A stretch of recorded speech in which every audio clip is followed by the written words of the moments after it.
What up, y'all? This your boy Ace here. Welcome to Afternoons Delight. So, hope y'all had a good weekend. It is now Monday. It's time to tap back in, y'all. So, um, not sure if y'all gonna see that video because I don't know if I have a chance to work on it. But I talked about the whole Douglas, Hope thing, the custody situation.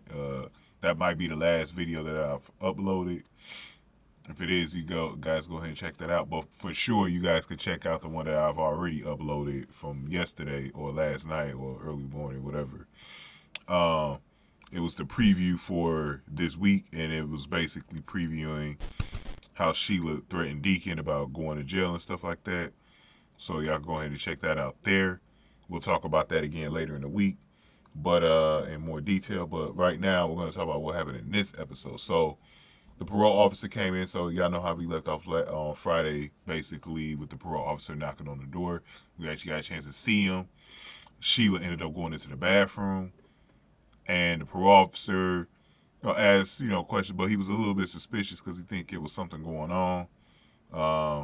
Obviously he was knocking for a long time too. The house was a mess. There's a lot of stuff everywhere. Obviously, they just Deacon and Sheila just had sex, so the house is a little messy. So Sheila ended up making some noise from inside the bathroom, so the parole officer knew somebody was there.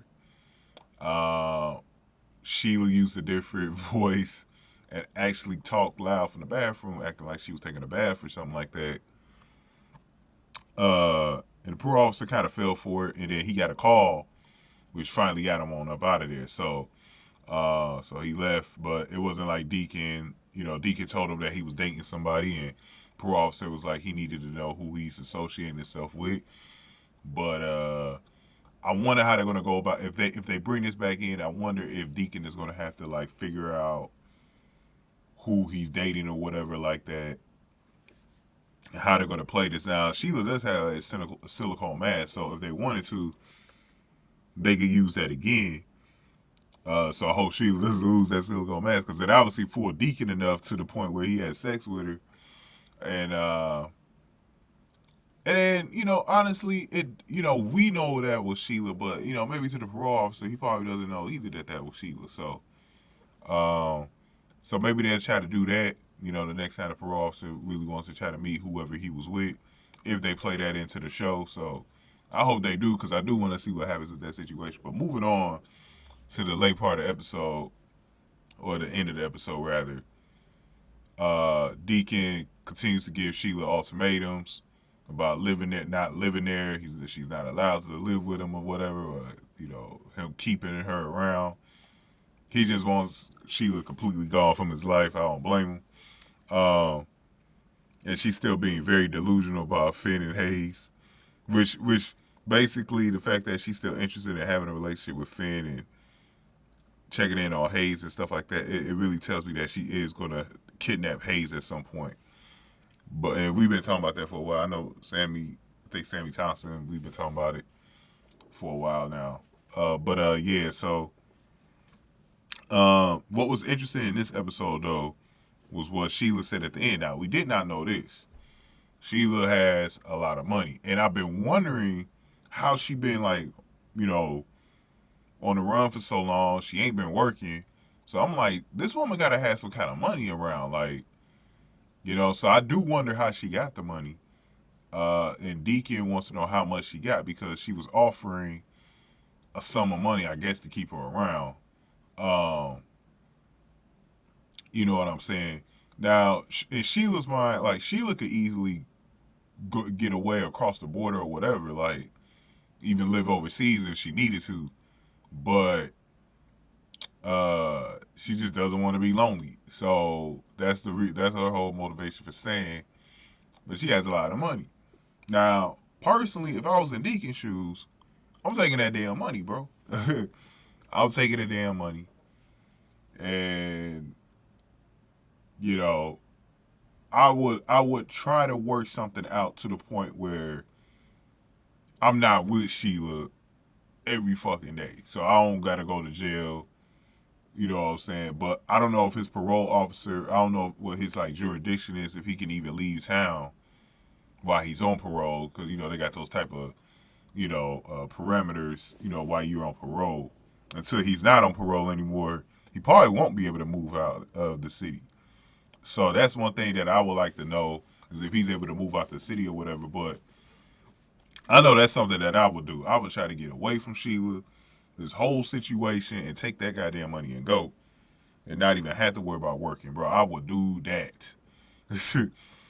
I would do that. I would take Sheila's money in a heartbeat, because the way she talking like she got millions, bro. She talking like she got millions of dollars. Like, I'm not even playing. I think Sheila's got like millions of dollars, and like, for real, yeah, I really do think Sheila has like millions of dollars. So I don't think it's just 100. At the very least, it's like 100,000 something, 500,000, somewhere around there. Hundreds of thousands. But I think she's got millions, because the way she's talking and the way she's been surviving, it's got to be like that. Because I remember when she was at the damn hotel, I'm like, that hotel, it's expensive to stay at that hotel every damn night. So I knew she had money then, but I wasn't sure at the time if she was working. Because I thought I saw something where she was working somewhere, and she wasn't a fugitive at the time.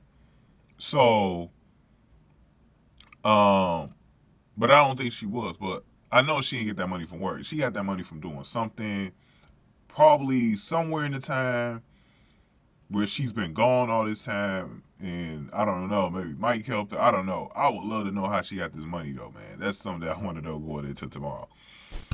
But go ahead and get this video a like, y'all. Definitely hit that like button for me. Share the video. Subscribe to the channel, especially if you're new in the zoo. And if you got any comments, like I said, definitely put them below. And if you want to donate to the channel, hit the super thanks button below.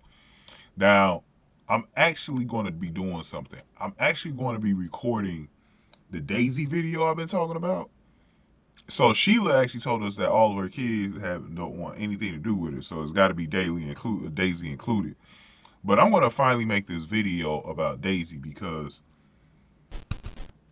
I think the writers need to write her into the show at some point in the next 2 years.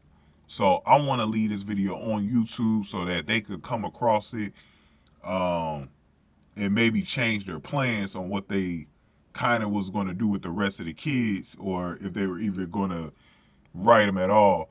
So I'm going to record that video. It's not going to be up today, but I'm going to have it in reserve for a time where I could like work on it and put it up. So yeah, so it let me see. I don't know when I'll be able to put it up, but it'll be sometime before mid-September though. Like, it's gonna be sometime between now and then. I'm just gonna post it. I've been trying to get my B&B coupling video. I might have to redo that one.